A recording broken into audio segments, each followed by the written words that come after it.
الرحمن الرحيم نحمده ونصلي على رسوله الكريم أما بعد فقد قال الله تبارك وتعالى أعوذ بالله من الشيطان الرجيم بسم الله الرحمن الرحيم يا أيها النبي قل لأزواجك وبناتك ونساء المؤمنين يدنين عليهن من جلابيبهن.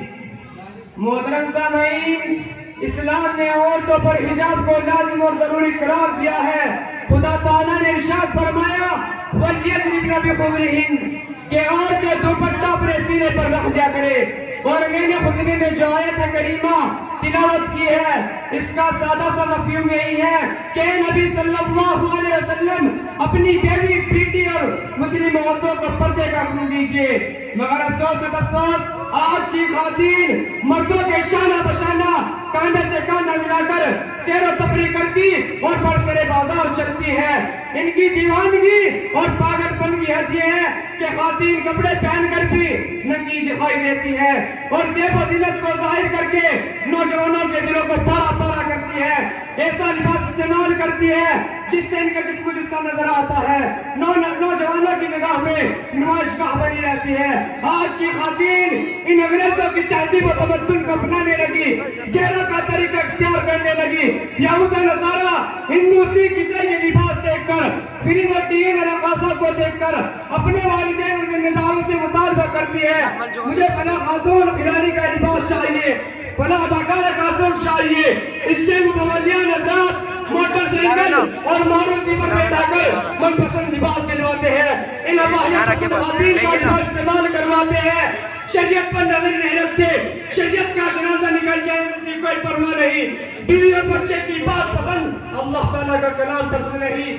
حضرات سامعین اکرام، آپ تاریخ کی ولک گردانی کریں تو معلوم ہوگا جب ماں نفاق پوش ہوتی تھی تو اولاد نے امام غزالی، ابن تیمیہ اور ابن قیم اور ابن خلدون کی شکل میں دنیا کے اندر قدم رکھا اور ہزاروں مسلم نوجوانوں کے قلب کی انتہا پاشی کی اور کروڑوں مسلم نوجوانوں کے افکار و خیالات کو اخلاق و کردار کے حسین سنگم کے امتزاج بنایا.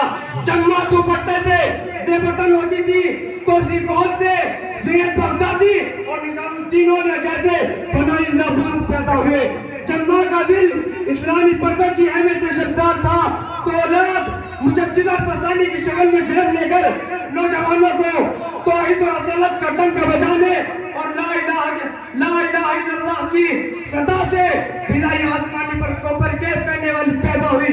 کیا وہ عورتیں ہیں جو عورت کے نام پر بہت بڑا الزام ہے؟ کیا وہ عورتیں ہیں جن کی زندگی کا مقصد صرف تھرکنا یعنی ناشرہ اور مردوں کے دلوں کو لبھانا ہے؟ کیا وہ عورتیں ہیں جو اپنی چمڑی بیچ کر دمڑی کماتی ہے؟ حقیقت میں یہ عورتیں نہیں بلکہ شرم و حیا کے جنازے میں یہ عورتیں نہیں بلکہ تہذیب کے چہرے پر بدنما داغ ہے. ایک وہ عورت تھی جو دین کی حلاوت اپنے اندر لیے ہوئی تھی. حضرت فاطمہ کو ان کے بھائی حضرت عمر نے مار مار کر لہو لہان کر دیا تھا، پھر بھی ایمان پر استقامت اختیار کی ہوئی تھی. ایک عورت تھی جس کے گھر میں خدائی کا دعویٰ کرنے والا بیٹھا ہوا تھا. آج کی خواتین کہتی ہیں کہ ہم نے دین کو اس لیے چھوڑ دیا کہ ہم ماحول سے تنگ آ گئے. ہم نے دین کو اس لیے چھوڑ دیا کہ محلے کی عورتیں اور سہیلیاں ہمارا مذاق اڑاتی ہیں، اس لیے ہم نے پردے کو چھوڑ دیا اور برقعے کو نظر انداز کیا. ایک وہ بھی بیٹا تھی جو عزت و شرافت کا نشان تھی، وہ بھی بیٹا تھی جو غیرت کا نشان تھی، جو کافروں کی تہذیب و تمدن سے نفرت کرتی تھی، کافروں کے طور طریقے سے نفرت کرتی تھی.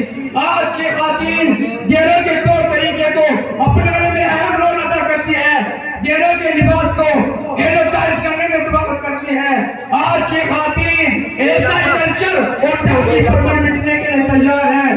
آج کی خواتین کو حضرت عائشہ، حضرت فاطمہ، حضرت خدیجہ، حضرت عائشہ کا الفاظ پسند نہیں اور ان کی سیرت و عادت کو اپنانے میں آر محسوس کرتی ہے. میری ماں اور بہنوں، حضرت اسماء حضرت عائشہ کی بہن ہے اور حضرت ابوبکر صدیق کی بیٹی اور نبی کریم صلی اللہ علیہ وسلم کی سالی ہے. ایک بار باریک کپڑا پہن کر حضور صلی اللہ علیہ وسلم کے سامنے آ گئی تو سرکار کائنات نے نظر پھیری اور ارشاد فرمایا کہ اسماء جب عورت بالغ ہونے کی عمر کو پہنچ جائے تو صرف اس کے کے جسم کو دیکھنا بھی جائز نہیں سوائے اس کے چہرے اور ہتھیلی اور پاؤں کے۔ اس حدیث سے صاف پتہ چلتا ہے کہ باری کو صرف کپڑا پہننا پردے کے خلاف ہے۔ ایک بار کا واقعہ ہے کہ حضرت ام سلمہ اور میمونہ سرور کائنات محمد صلی اللہ علیہ وسلم کے پاس بیٹھی ہوئی تھی کہ عبداللہ بن مکتوم جو ایک نابینا صحابی ہے تشریف لائے۔ محمد صلی اللہ علیہ وسلم نے ارشاد فرمایا ان سے پردہ کرو۔ تو ام سلمہ نے عرض کیا کیا یہ نابینا نہیں ہے؟ نہ وہ ہم کو دیکھ سکتے ہیں نہ پہچان سکتے ہیں۔ تو آپ صلی اللہ علیہ وسلم نے ارشاد فرمایا کیا تم دونوں بھی نابینا ہو؟ تم انہیں دیکھتی نہیں ہو؟ اس واقعے سے معلوم ہوا کہ آج کے ماڈرن زمانے میں، آج کے فیشن کے زمانے میں، آج کے پرفتن زمانے میں، آج کے نازک دور میں نابینا سے پردے کو لازم اور ضروری قرار دیا جائے تو بچا ہوگا۔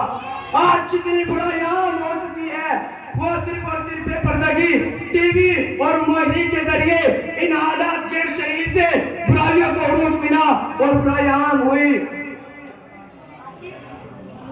اسلام کے پاس اور میری ماں بہنوں آپ تمام سامعین سے کہنا چاہتا ہوں کہ خصوصاً خواتین سے مخاطب ہو کر عرض کرنا چاہتا ہوں حضرت فاطمہ، حضرت خدیجہ، حضرت عائشہ کے حالات کا جائزہ لے اور ان کی سیرت و عادت کا مطالعہ کرے اور ان کی حیات طیبہ پر غور و فکر کرے تو معلوم ہوگا کاش میری زندگی بھی ان کے طرز زندگی پر گزر جائے۔ حضرت فاطمہ سے کون واقف نہیں، ساری دنیا جانتی ہے، ان کا نام لیتی ہے، لیکن کیا کبھی فاطمہ کا اسوہ حسنہ دیکھا ہے؟ حضرت فاطمہ کی وفات کا وقت آیا تو انہوں نے حضرت علی سے فرمایا میں دنیا سے چلی جاؤں تو میرا جنازہ رات میں اٹھانا۔ حضرت علی نے فرمایا کہ تمہاری نماز جنازہ دل کو پڑھیں گے تو دور کے لوگ بھی شریک ہو جائیں گے۔ حضرت فاطمہ نے فرمایا آپ کی بات ٹھیک ہے لیکن میں فاطمہ ہوں جس کے چہرے کو یا تو مصطفیٰ نے دیکھا یا مرتضیٰ نے دیکھا۔ میں چاہتی ہوں کہ میں دنیا سے رحلت کر جاؤں تو میرے جنازے پہ کسی غیر محرم کی نظر نہ پڑے۔ یہ تھی حضرت فاطمہ، یہ تھی بنت رسول، یہ تھی حضرت علی کی زوجہ، یہ تھی طالب کی بہو، یہ تھی حضرت حسین کی والدہ، یہ تھی حضرت جعفر کی بھابی، یہ تھی ابو قاسم کی بہن۔ آج ہماری بہن، ہماری مائیں، ہماری بھابی، ہماری بہو کا حال ایسا بگڑا ہوا ہے ہم سوچ بھی نہیں سکتے۔ اسی بے پردگی کی وجہ سے ہمارے معاشرے میں برائی عام ہو چکی ہے۔ اللہ تعالیٰ ہم سب کو ان باتوں پر عمل کرنے کی توفیق عطا فرمائے اور ہم سب کی ماں بہنوں کو پردہ کرنے کی توفیق عطا فرمائے۔ وآخر دعوانا الحمدللہ رب العالمین۔ ماشاءاللہ